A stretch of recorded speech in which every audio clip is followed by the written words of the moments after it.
I'm on my way down to the far end of the homestead today. I'm going to check on one of our off-grid cabins. No one's been down there in quite a while. We've had a lot of snow. Now it's melted off. But I'd like to take my kids camping there. They haven't been there in a long time.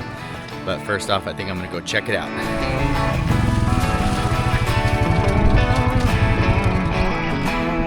All right. Say. We're here. This trail's pretty good right now, actually. When I was a kid, there was a boardwalk here made of pallets, and over the years it deteriorated. There you can see the remnants of the old pallets. They're all covered with moss. These newer treated boards over the top of them. It's pretty good now. Oh wow, there's some coyote scat. That doesn't really surprise me too much, but looks like we're coming up to a glacier. Wow, holy cow. I haven't been back here actually in almost a year. There's a major glaciation and some erosion going on that need to be addressed. Holy smokes. Boy, this is actually going to kind of be a dangerous thing to cross.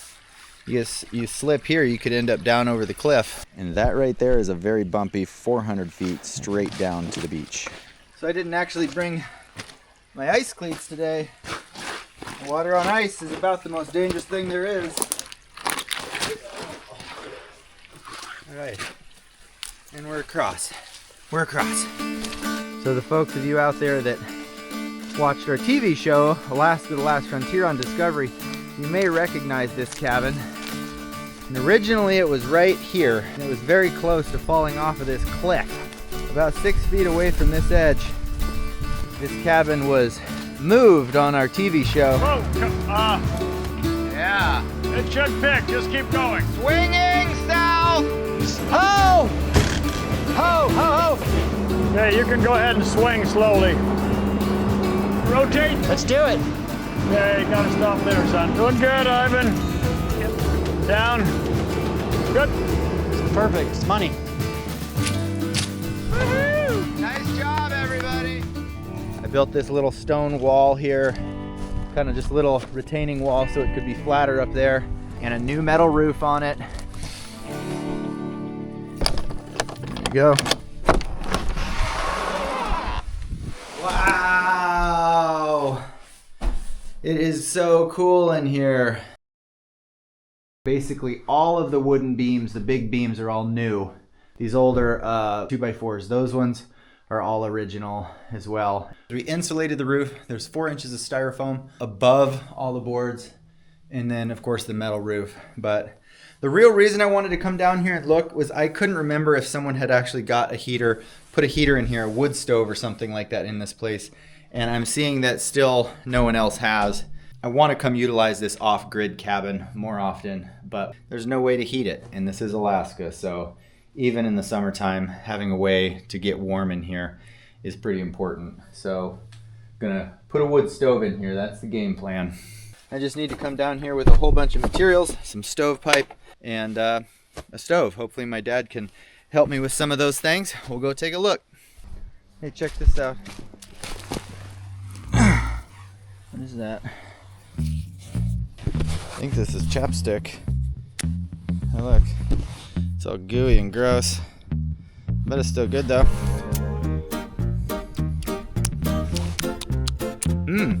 Mint and mud. Finders keepers, losers weepers. It wasn't until I got back home that Eve pointed out that it's not chapstick, this is actually lipstick. Welcome to Otto's Boneyard. Hey, What? we're gonna go dig through my dad's inventory. You can see in his inventory here, he's got a Ford 8-inch tractor in his inventory. I got extra tractors. We got all kind of stuff up here. He's got his dog. That's part of his inventory Nope, there. dog don't go. The dog don't go. So, go this way.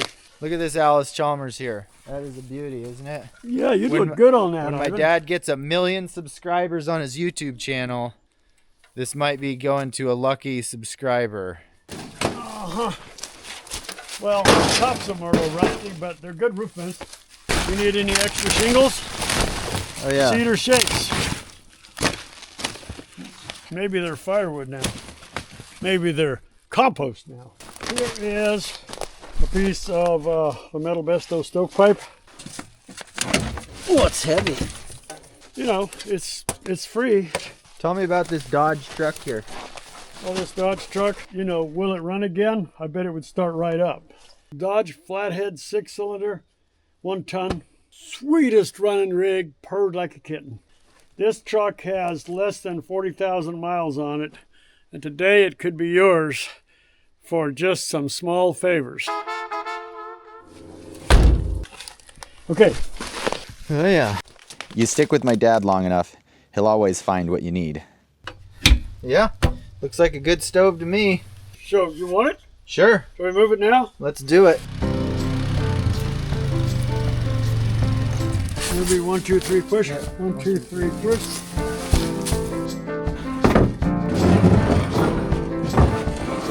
Hell yeah, half stove will travel. Yeah. The thing will be making smoke in no time. I'm gonna go take it to my shop and clean it up a little bit.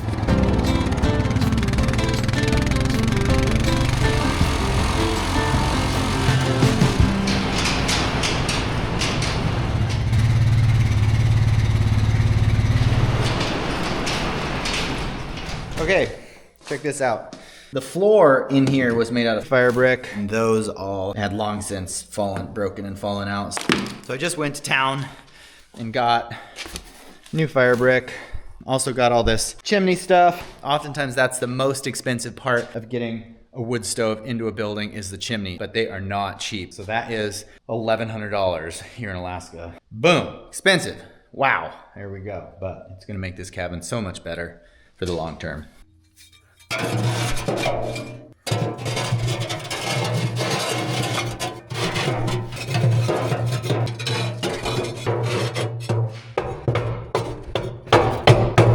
right, that looks so much better.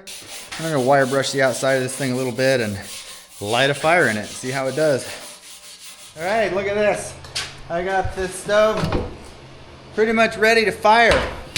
I extended the legs out on it, made it a little taller so that we can store some wood under it. It's also a little easier to feed it. You could also kind of cook on top of it if you need to. So now I'm gonna tow it outside and we're gonna light it on fire. Giddy up there. We got 8 feet of chimney, which is a lot. This paint that they put on this stuff, horribly toxic. If you have to get a new stove and a new chimney, you're way better off.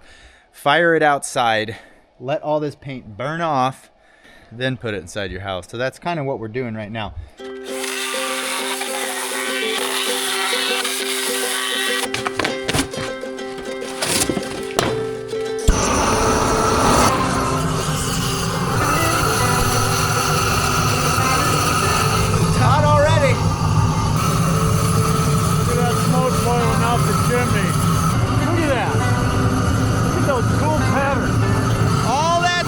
Cooking off that chimney is toxic. You don't want to breathe it. That's why I'm burning this thing outside.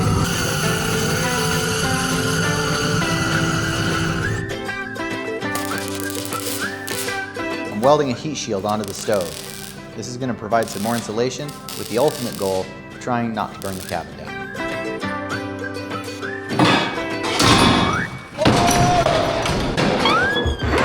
Damn it!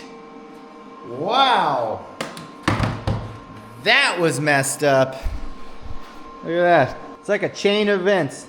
I sat on the edge of the trailer, which lifted the tongue of the trailer off of this little stand I had it on, and then the stove fell out, and a bunch of my bricks fell out and broke on the inside. Dang it! Here we go. Luckily, I didn't break any more bricks. I've got a few extras, so I'll get those put in, and tomorrow this stove is making its final trip down to the Octagon.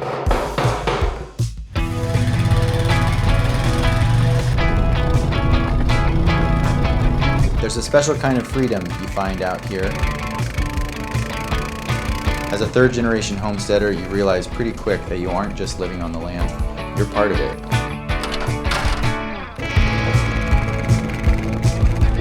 Whether I'm hauling gear up to the Octagon or navigating the backwoods, there's this constant challenge that keeps you sharp. It isn't always easy, but when you look out at the mountains, you know every bit of sweat is worth it. It's about building something that lasts and adding another link to this family chain, and raising my kids to appreciate the grit it takes to call Alaska home.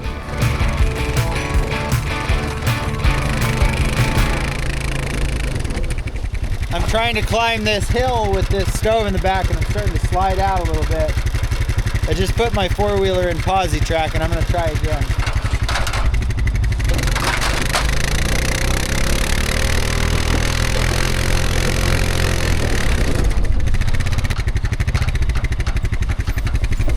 If I had had some chains on my four-wheeler, I think I would have been able to make it up that hill. Wouldn't have gotten stuck like that. Oh, now we gotta go the long way around.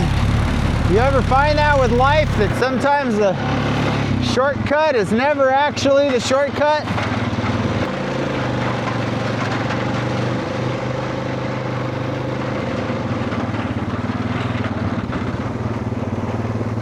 All right, stove is at the cabin. All right, first things first, I guess I gotta get a hole cut up in that ceiling right there.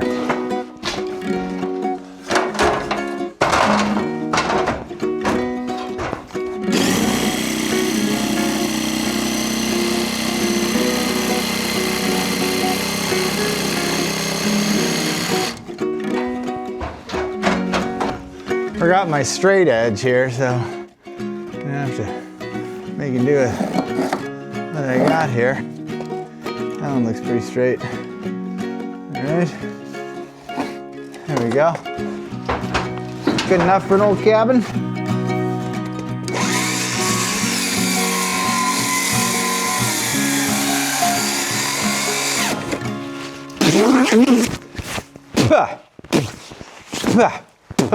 So much sawdust in my mouth.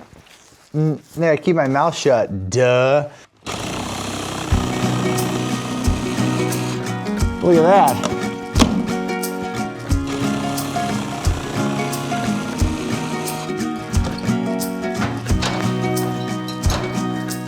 All right, I got a hole in the roof. Sweet. Well, there we go. I ended up getting a hole cut in the roof. That hard work of everything there, that was all done from the inside, so that's nice. Got a ring there, that's good. That's the slip pipe. Now I just need to work on getting the chimney supports up there and a couple other things. Oh, that's a chimney cap. We're definitely gonna need that, but not right now. There we go. That's the money part right there. That's the expensive part. Instructions, who needs instructions? Nobody needs instructions. These things here now, I'm gonna take these. These get bolted on there, like that. These sit on the roof. And then the chimney goes through there like that. This part sticks down through the roof a ways, and then we attach more stovepipe to the bottom and stovepipe to the top. But this is a double wall insulated chimney. You know, it's stainless steel on the inside, stainless steel on the outside, and it has insulation in between those two layers so that this outer layer never gets hot, so it can't light your roof on fire. We're gonna get that installed.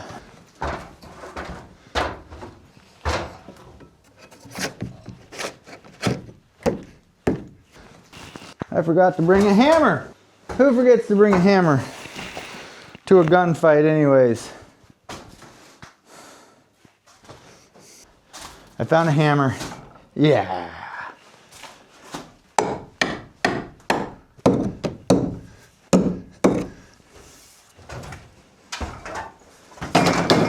And I forgot to bring a tape measure. Who forgets to bring a tape measure to a gunfight? It is classic moi.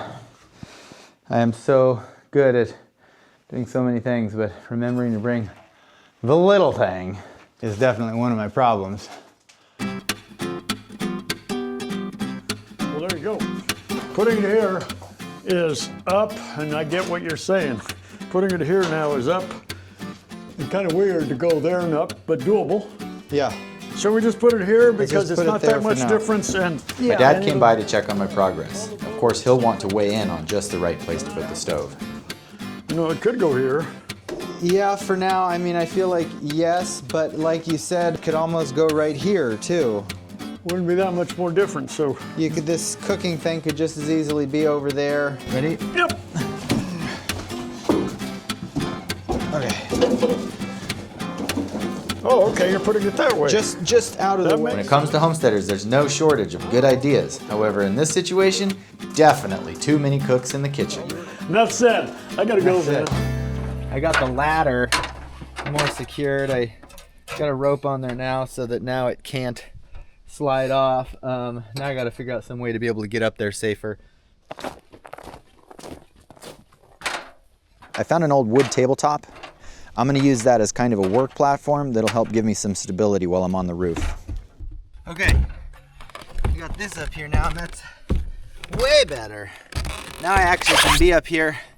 I can work here a little bit, so pretty happy about that. There's a bit of work to do before I can just go to town on it. So I'll gotta do that without falling off the roof. It's definitely not the smartest thing to do to be working on a roof by myself out here. But one of the things I've definitely learned from growing up on a homestead is you can't always rely on somebody else. You gotta be able to figure it out on your own. To me, this doesn't actually seem that dangerous, but folks, don't try this at home. This is gonna be a little bit of a pain in the rear because realistically, I gotta take the peak off this little copper hat that we made a bunch of years ago.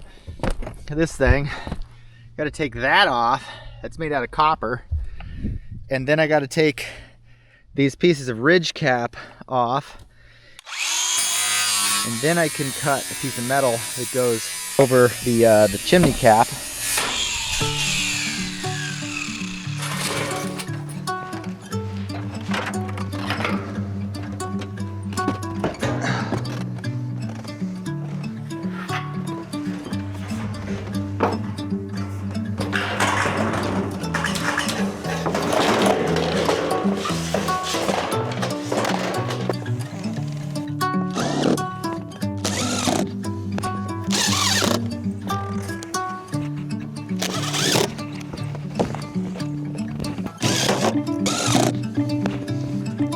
Whoa.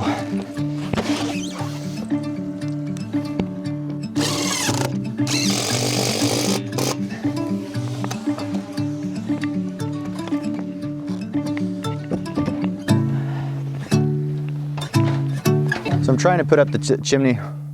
My face is dirty, huh? That's what you get when you're working with the chimney. So I'm trying to put up the last little detail here, and it's the chimney support, and it goes outside on top of the roof. But I need a hole through this, and I didn't bring any kind of a drill, but I do have something that just might work. Let's take a look. I need to put a 1/4-inch hole through it. The only thing I've got with me is my 22. Not a lot of power. We're gonna give it a try. Gonna set that there like that. Would you look at that? Well, it's not a real pretty hole, but it'll work. I am so excited. This is like 9 years in the making. We worked on this cabin. We never got around to putting a wood stove in it. So now's the day. I'm finally lighting this sucker off, and that feels pretty good. Let's light it off. When you install a chimney properly and it's got good draft, nice tall chimney, really keeps the chimney burning. All that heat goes up and it drafts, which means it pulls fresh air in the bottom, and that fresh air drives the fire. So this is a great setup. This is gonna keep this cabin warm for many, many nights to come. Excited to get my kids down here for a sleepover.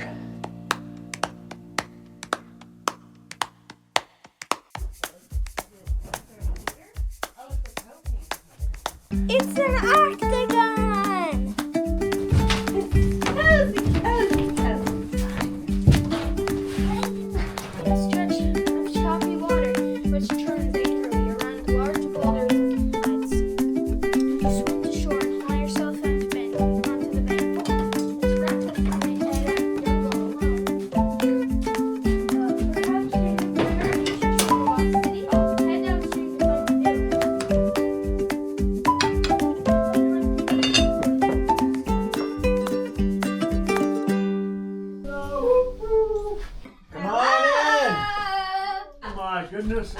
goodness, my God, it's nice to have this actual fire warmth in here. Yeah, I know, right? isn't it? It's a big difference. Yeah, what do you think? I mean, Oh, that's perfect. you know, it has a nice flow through here now. Yeah, I like it better. It's midnight on the meadow and the cats are in the shed. The river tells a story at the window by my bed. If you listen very closely. Looking around the Octagon tonight, it's hard not to think about all the hands that have worked on these logs. From when we first put it up to installing this stove today, it's more than just a cabin, it's a timeline of our family. Seeing my kids in here now, it feels like the circle is unbroken in the best way possible. And having my dad here to sing them the same lullaby he used to sing to me, well, that's exactly why we work so hard to keep this place standing. In the yard you'll hear him, he is the pony band. Me too. Thank you. That really brings back a lot of memories. And from the homestead, good night.